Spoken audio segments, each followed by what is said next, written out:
बिस्मिल्लाहिर्रहमानिर्रहीम। कैसे हैं भाई आप लोग? रटना नहीं है, समझना है।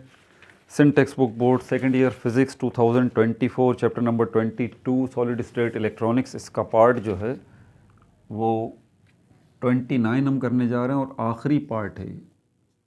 न्यूमेरिकल्स कर लेते हैं। पिछली वीडियो में हमने MCQs कर लिए, CRQs कर लिए, ERQs कर लिए और अब जो है इसके न्यूमेरिकल्स कर लेते हैं। कॉपी पेंसिल ले लीजिए। लेक्चर तो खैर नहीं है, ठीक है, मेरे साथ सॉल्व करना है और मुस्कुराते रहना है, ठीक है भाई। तो पहली प्रॉब्लम की तरफ चलते हैं, लेकिन आगे बढ़ने से पहले वही मैं हमेशा ये बताता हूँ नए आने वाले बच्चों के लिए कि पिछली वीडियोस अगर नहीं देखी हैं तो कंप्लीट लेक्चर्स के लिए आप ऊपर देखें। पिछला पार्ट तो आपको ऊपर लिंक शो हो जाएगा और अगला पार्ट इसी वीडियो के लास्ट में इसी स्क्रीन पर आपको मिल जाएगा।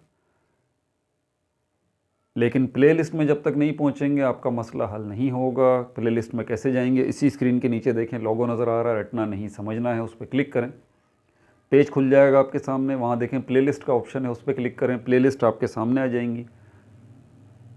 12 फिज़िक्स की प्लेलिस्ट में चले जाइए, पिछली सारी वीडियोज़ वहाँ मौजूद हैं। चैप्टर नंबर 15, 16, 17, 18, 19, 20, 21, 22 का लास्ट लेक्चर ही अभी होने जा रहा है, 23 डिजिटल इलेक्ट्रॉनिक्स। फिर उसके बाद हम शुरू करेंगे, अगला पार्ट उसी का होगा, ठीक है भाई।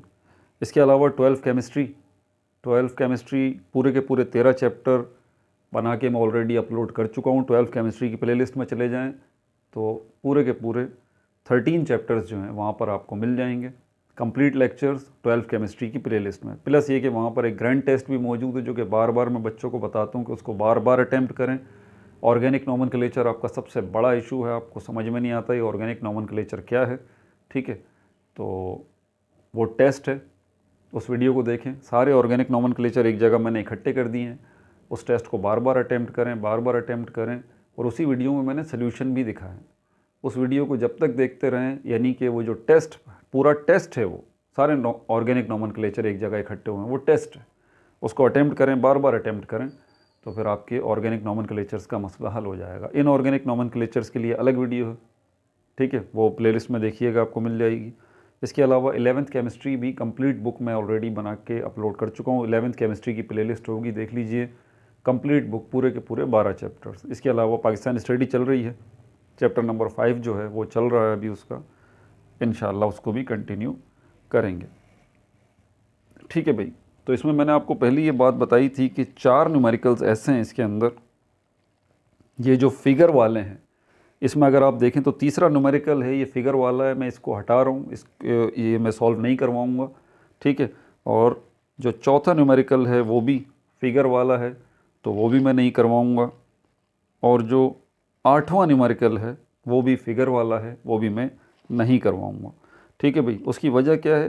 क्योंकि एग्ज़ाम में आपको ये फिगर का हवाला जिसमें दिया जाता है, जिन प्रॉब्लम्स के अंदर कभी भी ऐसा नहीं होता कि वो आपको, क्योंकि अगर प्रॉब्लम देंगे तो फिगर उनको बना के देनी पड़ेगी, तो कोई भी वो पेपर बनाने वाला जो है ना, वो इतनी फटीग नहीं पालेगा आपके लिए कि वो बाकायदा पिक्चर आपको बना के दे और पिक्चर का हवाला दे के भाई ये पिक्चर आपको दी गई है और ये प्रॉब्लम है, इसको सॉल्व करें। ऐसा नहीं होता, ठीक है, इस बात को जहन में रखिएगा। इनफैक्ट आगे चल के MCQs वगैरह जो होते हैं, MD कैट, E कैट वगैरह, उनके अंदर भी पिक्चर्स वाली प्रॉब्लम्स जो होते हैं उनको अवॉइड ही किया जाता है, ठीक है।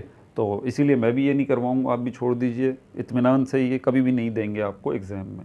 हाँ, अगर आपका लक ख़राब है, किसी का दिमाग वाकई ख़राब हो गया, वाकई मैंने तो अपने टीचिंग टेन्योर के अंदर, इवन एक एकेडमिक टेन्योर के अंदर भी कि पिक्चर्स नहीं देखी कभी आते हुए, तो इसलिए इन प्रॉब्लम्स को आप छोड़ दीजिए। पहली प्रॉब्लम की तरफ चलते हैं। इसमें बोल रहा है GE, जर्मेनियम को कहा जाता है GE डायोड है और उसका वोल्टेज ड्रॉप उसने आपको दिया हुआ है 0.4, यहाँ पर प्रिंटिंग मिस्टेक है, 0.4 वोल्ट है, ठीक है। तो GE जर्मेनियम डायोड है, इसका वोल्टेज ड्रॉप 0.4 वोल्ट है और यहाँ पर 12 मिली एम्पेयर इसने आपको दिया हुआ है। मिली एम्पेयर को जो है वो हम एम्पेयर में कन्वर्ट कर लेंगे, ठीक है। Flow through it if the same force 70 ohm is used. अगर यहाँ पर इसने आपको रेसिस्टेंस दी हुई है 470 ओम की और बैटरी का जो है वो वोल्टेज आपसे पूछ रहा है। देखें, जो भी वोल्टेज हम बैटरी हमारी देती है ना, तो वो पूरा वोल्टेज नहीं जाता, वोल्टेज में भी वोल्टेज ड्रॉप होता है। तो ये वोल्टेज ड्रॉप जो है उसने दिया हुआ है आपको। इसका डेटा बना लेते हैं पहले, ठीक है। इसका डेटा बना लेते हैं, पहली प्रॉब्लम का डेटा। इसने आपको दिया है GE यानी कि जर्मेनियम डायोड है, GE germanium diode voltage drop, germanium diode voltage drop इसने आपको दिया हुआ है। कितना दिया हुआ है? ये दिया हुआ है 0.4 वोल्ट, ठीक है भाई। इसके अलावा करंट इसने आपको दिया हुआ है, करंट जो है वो 12 मिली एम्पेयर है। इसको एम्पेयर में कन्वर्ट करना है तो इसको 1000 से आप डिवाइड कर देंगे तो ये आपके पास 0.012 एम्पेयर जो है वो आ जाएगा। इसकी आपको ज़रूरत पड़ेगी। रेसिस्टेंस जो है इसने आपको दी हुई है 470 ओम, ये ओम का सिंबल है, ठीक है। बैटरी वोल्टेज जो है वो आपसे वो पूछ रहा है कि बैटरी वोल्टेज जो है वो आप बता दीजिए, ठीक है भाई। वो बैटरी वोल्टेज आप बता दीजिए। इसके सल्यूशन की तरफ चलते हैं। इसके लिए हमारे पास जो फार्मूला है वो ये वाला है, VN। नेट वोल्टेज को कहा जाता है VN, VN बोले तो नेट वोल्टेज, और VT बोलें तो टोटल वोल्टेज, प्लस VD बोलें तो वोल्टेज ड्रॉप। यानी कि आपका जो नेट वोल्टेज है असल में टोटल वोल्टेज और वोल्टेज ड्रॉप के बराबर होता है। और ये जो आप बैटरी वोल्टेज पूछ रहा है ना, ये आपसे असल में नेट वोल्टेज ही पूछ रहा है, ठीक है भाई। अब यहाँ पर वोल्टेज ड्रॉप उसने आपको दे रखा है 0.4 वोल्ट, और नेट वोल्टेज आपसे पूछ रहा है, और ये टोटल वोल्टेज आपके पास है नहीं तो आप फाइंड आउट कर सकते हैं। आपको पता है V किसके बराबर होता है? IR के। वोल्टेज किसके बराबर होता है? करंट और रेसिस्टेंस के। तो करंट भी उसने आपको दे रखा है, रेसिस्टेंस भी उसने आपको दे रखी है। तो यहाँ पर आप रफ वर्क कर लें और यहाँ पर ये 0.012 को मल्टीप्लाई करें रेसिस्टेंस के साथ 470, ठीक है। तो ये टोटल वोल्टेज आपके पास यहाँ इस तरह से आ जाएगा। और टोटल वोल्टेज जो है आपके पास कितना है यहाँ पर? 5.64 इसका जवाब आ जाएगा, 5.64 ये आ गया आपके पास। इसकी आपको ज़रूरत पड़ेगी यहाँ पर, ठीक है। तो सॉल्व कर लेते हैं इसको। नेट वोल्टेज, टोटल वोल्टेज अभी आपने फाइंड आउट किया है, ठीक है। कितना है? 5.64 प्लस वोल्टेज ड्रॉप इसने कितना दिया है? 0.4 वोल्ट। तो ये नेट वोल्टेज जो है आपका, जो कि बैटरी के वोल्टेज को रिप्रेजेंट कर रहा है, ये आपके पास आ जाएगा 6.04 वोल्ट, और यही आपकी बुक का आंसर भी है। ठीक हो गया भाई। दूसरी प्रॉब्लम की तरफ चलते हैं। दूसरी प्रॉब्लम जो है उसमें आपसे बोल रहा है, हाँ ये थोड़ा सा टेक्निकल है क्योंकि इसके अंदर जो है सेमीकंडक्टर डायोड लेज़र की उसने बात की है, और जब लेज़र की बात होती है तो लाइट की बात होती है, और लाइट की बात होती है तो एनर्जी की बात होती है। ये बात जहन में रखिएगा। तो ये सेमीकंडक्टर डायोड लेज़र जो है उसकी पीक इमिशन की वेवलेंथ वो आपको दे रहा है 1.55 माइक्रोमीटर, ठीक है भाई। Find its band gap in electron volt. ये बैंड गैप क्या है? ये भी एनर्जी ही है, और एनर्जी जो है इसने आपसे पूछा है इलेक्ट्रॉन वोल्ट में, ठीक है। तो इसको सॉल्व कर लेते हैं।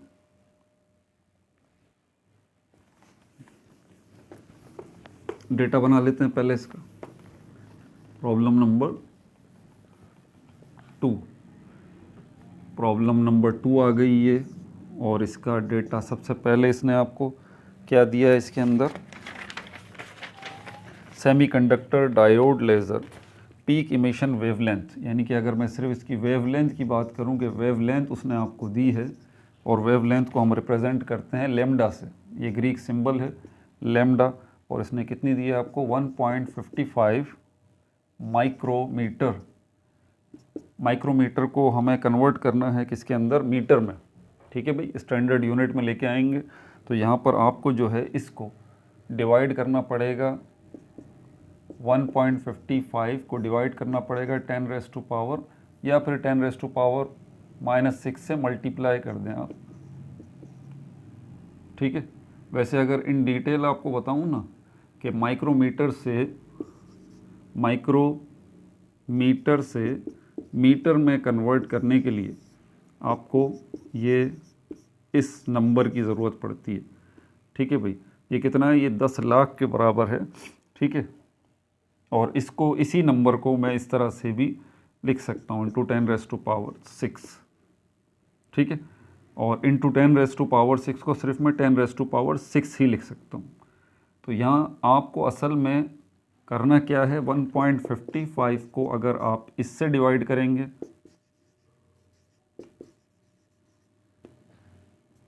किस में जाना है आपको, माइक्रो से मीटर में जाना है ना, माइक्रो से आपको मीटर में जाना है, तो 10 लाख से आपको डिवाइड करना पड़ेगा।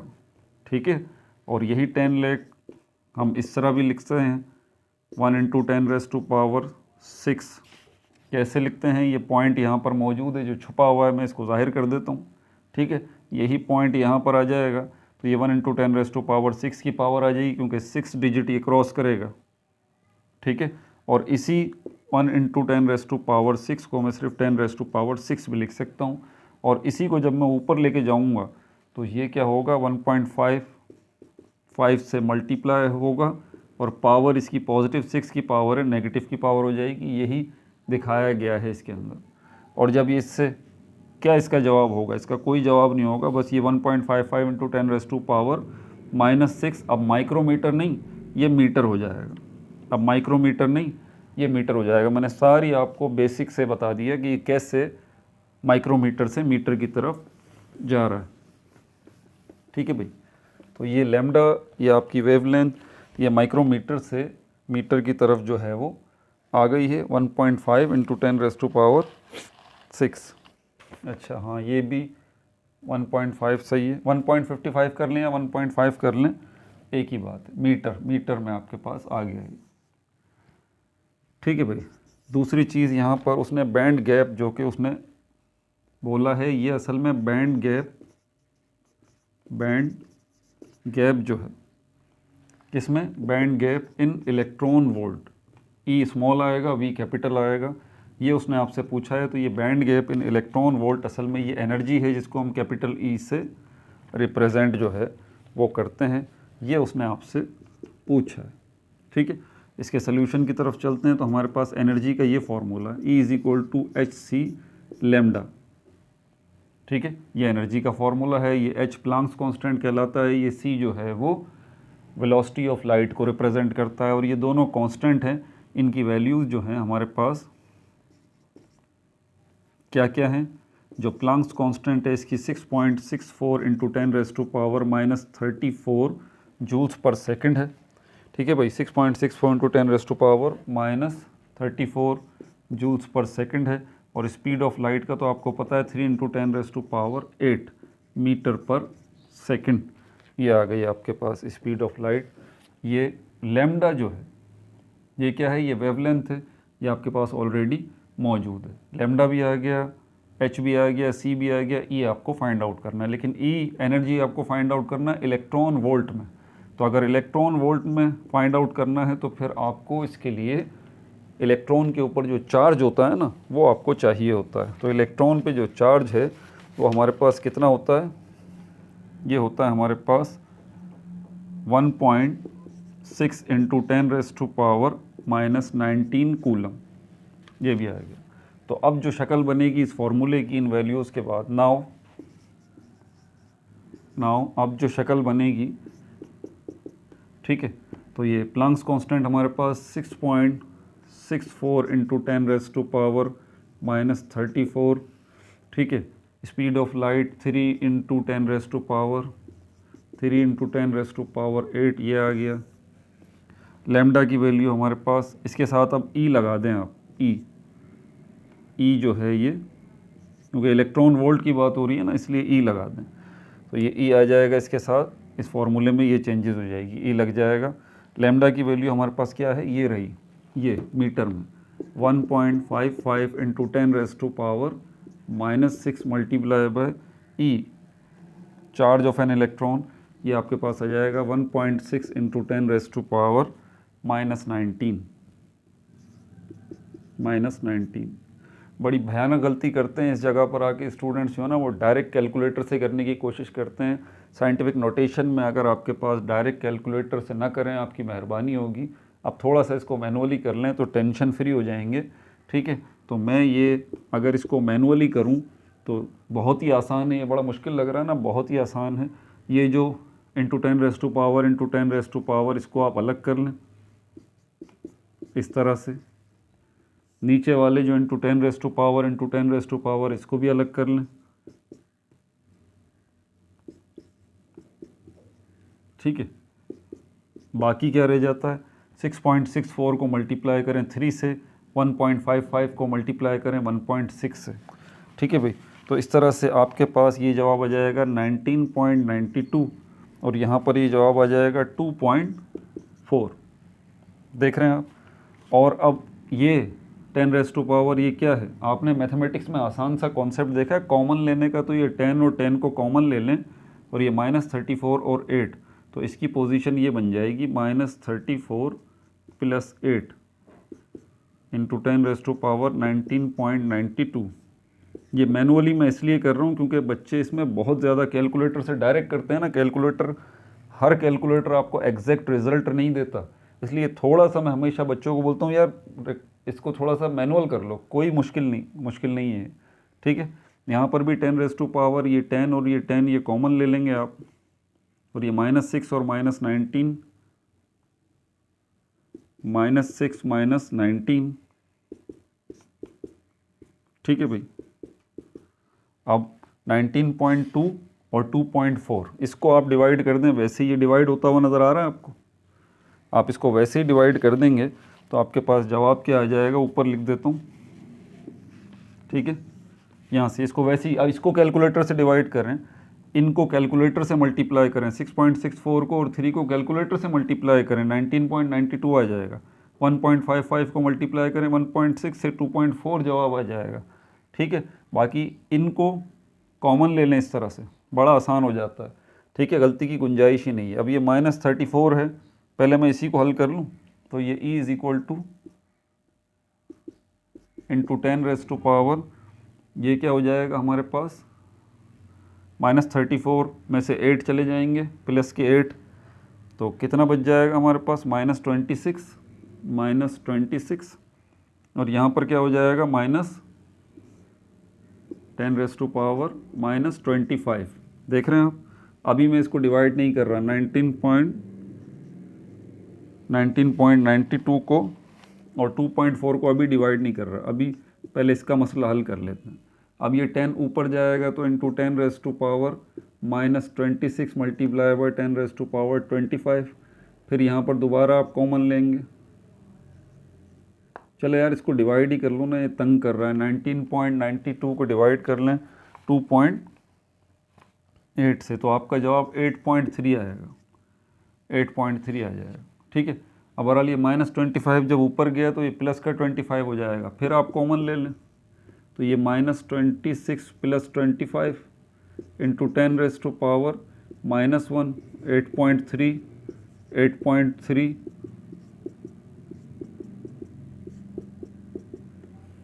ठीक है।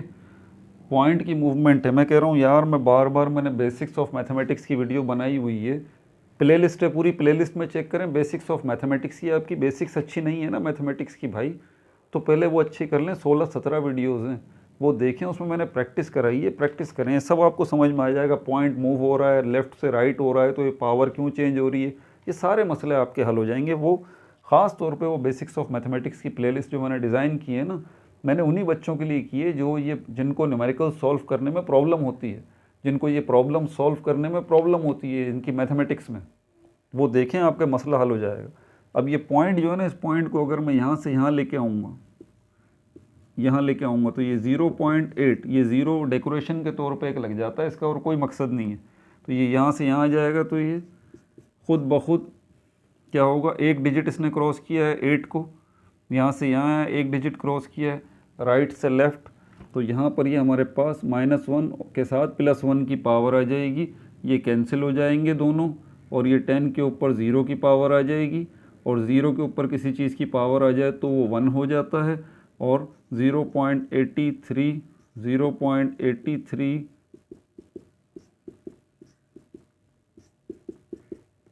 क्या जवाब आएगा? 0.83 इलेक्ट्रॉन वोल्ट, ये आपका जवाब आ जाएगा। आपकी बुक के अंदर जो लिखा हुआ है ना 0.8 लिखा हुआ है।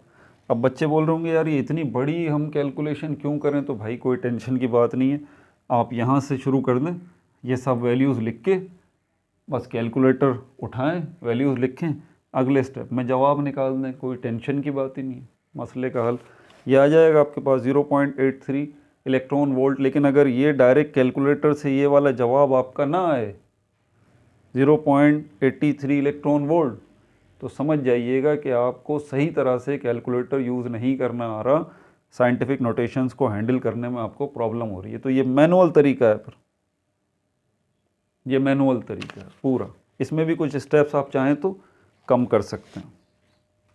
ठीक है भाई, अगली प्रॉब्लम की तरफ चलें।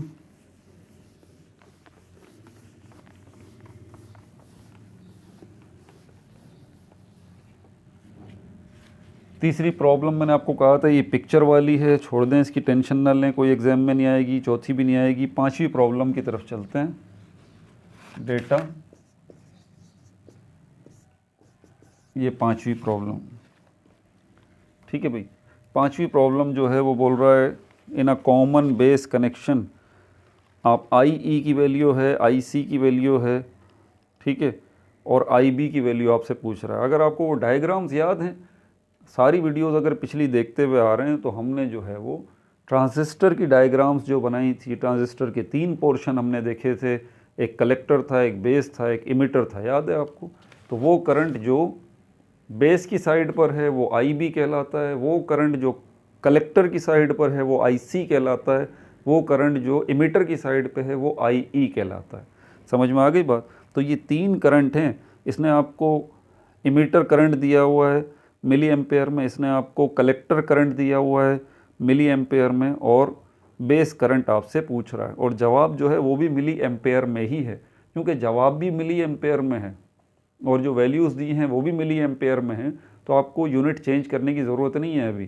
ठीक है भाई, यूनिट चेंज हम जब ही करते हैं जब हमारी गिवन वैल्यूज़ का यूनिट और हमारे आंसर का यूनिट उसमें फ़र्क हो, क्योंकि आपकी गिवन वैल्यूज़ जो वैल्यूज़ दी हैं उनका जो यूनिट है वही आपके आंसर का यूनिट है, तो टेंशन कोई बात नहीं है। ठीक है, अब इसकी तरफ आ जाते हैं। तीसरी प्रॉब्लम ये आपकी, बल्कि पांचवी प्रॉब्लम।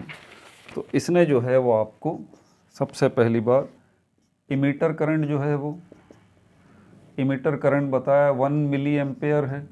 ठीक है, नंबर 2 इसके अंदर कलेक्टर करंट जो है वो इसने बताया आपको 0.95 मिली एम्पेयर है, और उसके बाद बेस करंट जो है वो उसने आपको दिया है और वो आपसे पूछ रहा है, बेस करंट आपसे पूछ रहा है। सोल्यूशन की तरफ चलें। इसका फार्मूला जो है वो आपका इमीटर करंट जो है वो बराबर होता है आपके कलेक्टर करंट प्लस आपके बेस करंट के। ठीक है भाई, अब किसकी वैल्यू आपसे पूछ रहा है? वो बेस करंट की। तो ये इसको यहाँ पर ले आएंगे आप, इमीटर बेस करंट को यहाँ अकेला छोड़ेंगे, इमीटर करंट जो है वो कलेक्टर करंट जो है इसको उठा के यहाँ से यहाँ ले आएंगे, तो ये हो जाएगा आई ई माइनस आई सी और ये आई बी। ठीक है भाई, वैल्यूज़ आप पुट कर दें, तो यहाँ पर आपके पास जो है वो इमीटर करंट कितना है 1 माइनस कलेक्टर करंट कितना है 0.95, तो आपके पास ये बेस करंट जो है वो आ जाएगा 0.05 मिली एम्पेयर। अब बच्चे परेशान होते हैं, यार ये राइट हैंड साइड पे ये आ गया, ये तो 0.05 मिली एम्पेयर ये लेफ़्ट हैंड साइड पे आ गया। भाई कोई मसले की बात नहीं है, आप और लिखें यहाँ पर और इस तरह से कर दें, इसमें कोई आपके साइंस पे फ़र्क नहीं पड़ता। यही आपकी बुक में जवाब भी है 0.05 मिली एम्पेयर। इसके बाद जो है अगली 6 नंबर, ये आपसे बीटा की वैल्यू पूछ रहा है, बीटा की वैल्यू जो है वो आपसे पूछ रहा है इसके अंदर। ये बहुत ही आसान है, 3 हिस्से हैं एक ही जैसे करने वाले। एक करवा देता हूँ यार, बाकी खुद ही कर लेना क्योंकि बहुत ही आसान है। इसमें मैं क्या करवाऊँगा आपको, ये छठी प्रॉब्लम, इसमें इसने आपको बीटा की वैल्यू आपसे पूछ रहा है, बीटा की वैल्यू आपसे पूछ रहा है। ये अल्फ़ा की वैल्यू इसने 3 दे रखी है, मतलब 3 प्रॉब्लम हैं ये छोटी छोटी सी, इसी प्रॉब्लम के 3 पार्ट हैं, अल्फ़ा अल्फ़ा। तो अल्फ़ा की वैल्यू 0.9 इसने एक ये दे रखी है, 0.98 इसने ये दूसरी दे रखी है, और 0.99 ये इसने तीसरी दे रखी है। बीटा की वैल्यू पूछ रहा है तीनों के लिए अलग अलग। तो आप जो है यहाँ पर 3 कॉलम बना लें, ठीक है। सॉल्यूशन की तरफ चलते हैं। फार्मूला हमारे पास यही होगा, बीटा बराबर है अल्फ़ा 1 माइनस अल्फ़ा, यही फार्मूला यहाँ यूज़ होगा, बीटा बराबर है अल्फ़ा 1 माइनस अल्फ़ा, और यहीं पर ये दोबारा फार्मूला यूज़ होगा, alpha divided by 1 minus alpha. तो ये आपका पहला प्रॉब्लम हो गई, ये आपका दूसरा प्रॉब्लम हो गई, ये आपकी तीसरी प्रॉब्लम हो गई, ठीक है। तो एक करके दिखा दूंगा, बाकी आप खुद कर लेंगे, बहुत ही आसान है। अब वैल्यूज़ पुट कर दें इसके अंदर। अल्फ़ा की वैल्यू इसने पहले वाली अगर हम करें तो 0.9, 1 माइनस 0.9। अब इसी में देखें ये दूसरे वाले को अगर हम यूज़ करें तो बीटा की वैल्यू क्या दे रखी है, 0.98 डिवाइडेड बाय 1 माइनस 0.98। इसी तरह अब ये तीसरे को देख लें, ठीक है।